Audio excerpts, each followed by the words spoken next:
Hey everyone, Regal Reviews here. It is White Rice Wednesday, which means it's time for my Survivor recap. So to recap, they're all kind of dealing with the Kane vote out. They don't understand why Kane was voted out. I don't understand why Kane was voted out. There's how many other threats out there and you got rid of Kane? Not that there's anything wrong with Kane. I mean, I thought he was great, but there's more obvious threats that should have took precedent than Kane. And I don't mean to make that sound negative or anything, but you know how votes go. Franny was kind of ticked that she wasn't in on the vote and they didn't tell her about it. But the thing of it is, when you play Survivor, you're going to be left out of some votes, especially if the vote involves one of your alliance members, because let's say somebody approaches you and they say, hey, I want to get so-and-so off. And you're like, oh my God, she's my closest ally out here. I gotta go tell her. So that's probably the biggest reason why people let certain people out of the vote, because it could turn around and bite them in the ass, basically. So there was a reward challenge, and it was a loved ones challenge, but it wasn't the loved ones visit. And I'm wondering, did they get rid of the loved ones visit, or is there not a loved ones visit because it's only 26 days and not 39? But I love the loved ones visit. That always, got me so emotional. But I will say Survivor outdid themselves with the Survivor food. Whoever won got to get tacos and margaritas. That is probably one of the best Survivor Food Challenge wins I've ever seen. So basically, they had to, I almost thought it was going to be like a balancing challenge, but they had to stand on this, I don't even know what you would call it. You would stand on this little perch or whatever that's like in the air, and you had to like twist yourself, and it was attached to this ball. Once it got to a certain point, you got to go across a net, and then on a balance beam, you had to unhook a ball. And then I kind of didn't pay attention this last part, but Franny ended up winning, and she ended up taking Carolyn, Lauren, and Heidi because they're moms and they miss their kids at home. And the thing with loved ones challenges is that is, if I was on Survivor, that is the one challenge I do not want to win. And it's not that I wouldn't enjoy time with my loved one. I think anybody out there would enjoy that. But it's the fact that if you win 9.5 times out of 10, you're going to be choosing someone to go with you. And you think, oh, it's only be one person, and Jeff says choose one more. And if you don't choose the right people to go on a challenge, you have how many people back at camp, they're going to be plotting against the person who won because they didn't take them. So I wouldn't mind being chosen to go on the loved ones visit, because that's nothing against me. It's the person who picked me to go. So, but then there's a question of, well, what if you end up winning the challenge? Because it's either like ridiculously easy or it was something that you were good at. I would literally just give up my loved ones. In that scenario, I would give up my loved ones reward, and let's say to Jeff, hey, if I give up my loved ones visit, can everybody else? Might score me some brownie points for the time being anyway.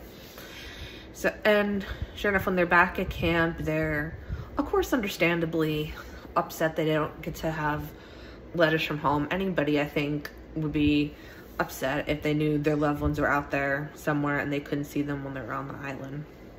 And they were all enjoying, on the reward, the tacos and margaritas. Who wouldn't be out there? Because tacos are great. And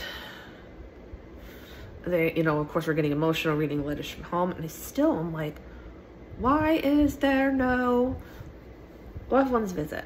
But at camp, Jamie is explaining that she no longer has her idol, and she was saying that they feared the knowledge is power advantage, so Lauren gave her extra vote, and she gave Kane her idol.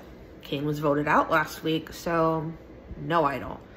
But nobody believes her at camp, and it is freaking hysterical. And she says the same thing when the people on the reward come back, and nobody believes her at all.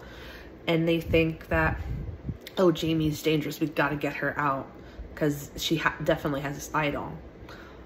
What would be the most freaking hysterical thing ever is that if Jamie is voted out simply because they don't believe her story, in fact, you know, she's telling the truth, but the fact that they don't believe her story and she gets voted out for a fake idol that she doesn't even have, that would be one of the most epic twists ever. So you get to the immunity challenge and your arms are kind of strapped to your sides and you have to slither like a snake through the sand bar, and they had to get this buoy untied, and then they had to solve this star 3D puzzle. And I love the puzzles, but it's like, wow, I could never do that. And Carson actually won immunity, so congrats to Carson. My guy Carson won. And it looked like, it was so close. Like, it definitely looked like Franny was gonna win. So then, question is, who goes home? Franny's name is coming up because she's won, I think at one point they said 3 immunity challenges.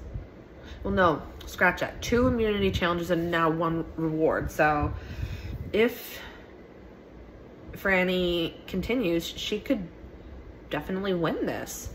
And I would be totally okay with Franny winning. So, and this is like the only tribal council where she doesn't have some sort of protection. And now when you have good players like Franny, these are times to get them out. Because if you let it go an extra day, they could go on an immunity streak again. Danny's name is coming up because he's, like I've said in many videos before, he's like an obvious physical threat and very sneaky. And Jamie's name is coming up because of what I said before, this idol that she says that she gave to Kane. Kane's voted out. Nobody believes her story. So they want to flush the idol. They get to tribal council and nothing really epic happened.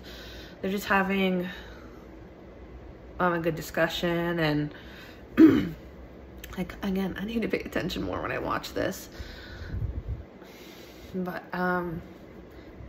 it looked like, I did not know who was going home. It ended up being Franny that got sent home, and it's sad. I liked Franny. I had nothing against Franny.